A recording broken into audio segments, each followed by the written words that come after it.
Guitario is an online music lesson platform for guitar and music theory. They have a ton of lessons to choose from. You can learn rhythm work, lead work, blues, rock, fingerstyle. I've already had a number of you sign up and say that you really enjoyed it, so if any of you are thinking about it, please go ahead, take advantage of the 7-day free trial, no credit card required. Go to www.guitario.com/becomethenight so that they know that I sent you.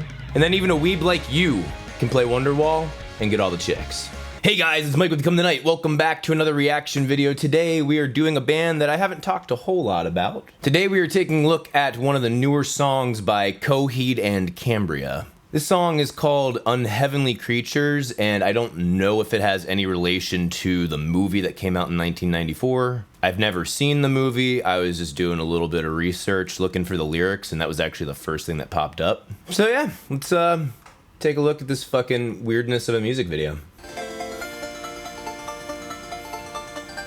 Right off the bat, they're doing this 8-bit thing. That's honestly really a testament to, I think, YouTube more than anything else. Correct me if I'm wrong, but I'm pretty sure that YouTube was the first online platform to really bring video games, especially classic video games, back into popularization. It's almost at this point expected and or a trope for these gaming channels to have 8-bit art or make references to old video games or shit like that. Like, I remember when the Angry Video Game Nerd just came out and was releasing stuff and it was actually like starting a series and everything. Like, that was awesome. He was 8-bit before it was cool. But I've been noticing a lot of metal bands have been working that into their sound for their songs, like not all the time, but for like certain things. One that comes to mind is Alpha by Periphery. And I guess technically these samples aren't 8-bit, but they're supposed to sound like they're 8-bit. But yeah, I just think that's really cool how that video game culture used to be something that was like only outcasts knew about, and it's had such a resurgence since YouTube and since gaming became one of the biggest, if not the biggest thing on YouTube, that now it's right back here in normal culture and everyone can relate to it.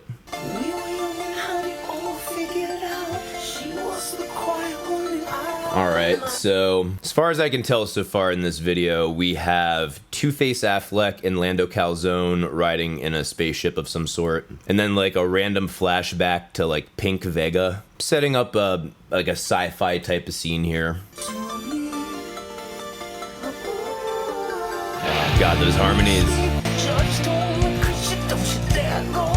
Okay, so I freaking love Claudio Sanchez's vocals. Holy crap.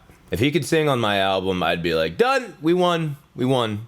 #1 prog album of the century. As we're gonna see later in the song, yes, I've listened to this a number of times already, boo fucking who. As we're gonna see later in the song, especially even just in these really chilled out verses, his articulation and the passion he puts behind his voice is excellent. You may not like the tone of his voice. I actually really like the tone of his voice, but I mean, that's a personal preference. From an objective standard, he's a freaking great singer.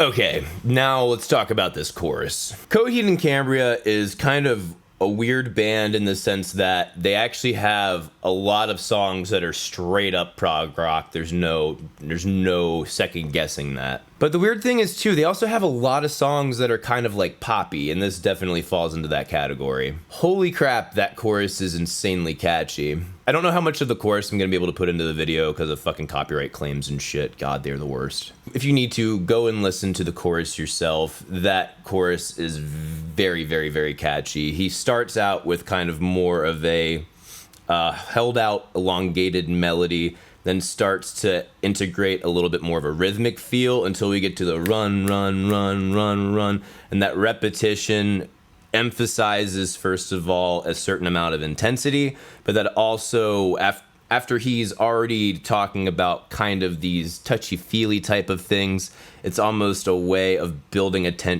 building tension inside of him that he can't let loose. I don't know how to frickin' describe this at the moment. An emphasis on the word run is like trying to escape these thoughts and feelings.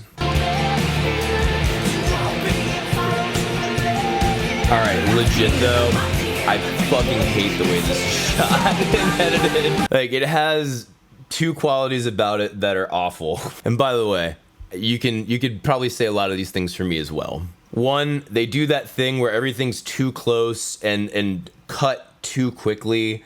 Like when you watch those action scenes in movies that it's just like shaky cam, shaky cam, shaky cam, cut to more shaky cam. That's exactly what this feels like. And not only that, you guys gave me so much shit for the lighting and camera in my technical solos video. These guys did it after me, so you know what? I pioneered for them to get their visual style. Straight up Twilight Princess in this bitch. Emo Lando.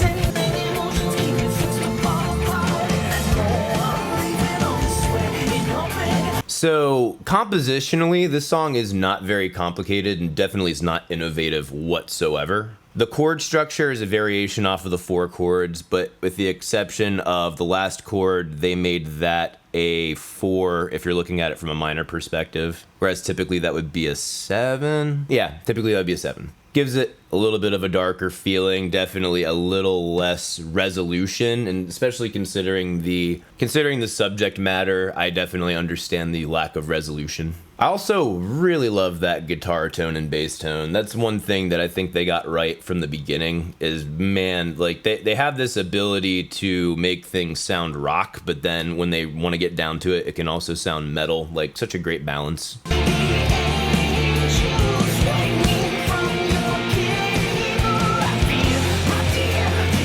All right, legit, I have no idea what the fuck is happening in this music video. My best guess is fucking Lando Calzone and Two-Face Affleck are like 2 revolutionaries, or they're criminals of some sort, but they keep walking them down this hallway. Legitimately, up until the very end of the music video where they're like put onto their knees, they're being walked down a hallway in slow motion forever. Then all this random shit being cut to, like, there's probably some context I'm missing. We've also been getting all these flashbacks to Pink Vega that I don't understand. I'm assuming they're probably lovers, but I guess we'll pick up on that in a little bit. One thing that I also wanted to note too, I was actually quite surprised because this is probably some of the simplest drums I've heard from Coheed and Cambria. Don't get me wrong, they're interesting and catchy as hell, fit the song perfectly, but typically I get something more complicated from the drums. Keeping in mind, I have not listened to everything from their catalog. I've listened to a couple tracks from each album, which I understand is fucking blasphemy in the prog community. Again, this fucking interminable melodramatic walk down a hallway. What? Mind blown? So Pink Vega is actually Brooklyn Haley Williams, has a relationship with Lando Calzone. Legit. 138. That's the most secure pin you can come up with in the future of futures. We're flying through space and our pin is 138. For reference, it hasn't been that long since Tesla put their first frickin' rocket ship with the Tesla Roadster into space. It wasn't Tesla that put it into space, but you know what I'm saying. Frickin' Elon Musk's company, SpaceX. And we need much more complicated passwords and pins than that nowadays. Whoever these guys are that captured these 2 guys, they're gonna lose the war if they have that type of cybersecurity. Sorry. No! Pink Vega / Haley Williams is dead.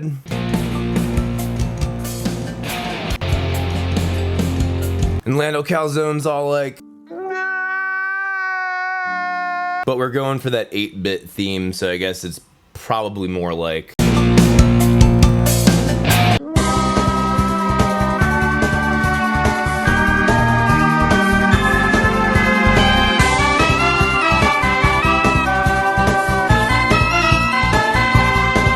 Alright, final thoughts. I really like this song a lot. I probably have a decent amount of bias right now because...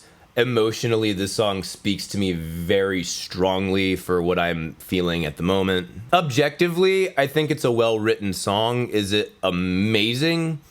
I wouldn't necessarily say so, but then again, I also happen to love the shit out of it right now, so it's kind of hard for me to tell. There's a number of Coheed's poppier stuff that I really don't enjoy as much. I mean, they're definitely well written, but doesn't really touch me. This one had a darker feel to it, and I guess that helps a lot. I haven't listened to, I don't know if this is just a single or if this came with an album. If there is an album, I'd be very interested to listen to it. Those are my thoughts, guys. Let me know your thoughts in the comments below. I just started using Instagram, so you can follow me, Become the Night, all one word, all lowercase. I also got a Minds account, which I have not put anything on yet, but I'm going to start looking into it, seeing how it works. I've never used Minds before. You can also follow me on Facebook and Twitter at Become the Night. I do paid song critiques, and I actually have some room open now for guitar lessons. If you are interested in a paid song critique or guitar lessons, email me at becomethenight@gmail.com. And if you want to help this channel and this show keep rolling and keep making awesome stuff, please go to Patreon, support me on Patreon. Thank you guys so much for watching. See you in the next video. Rock on!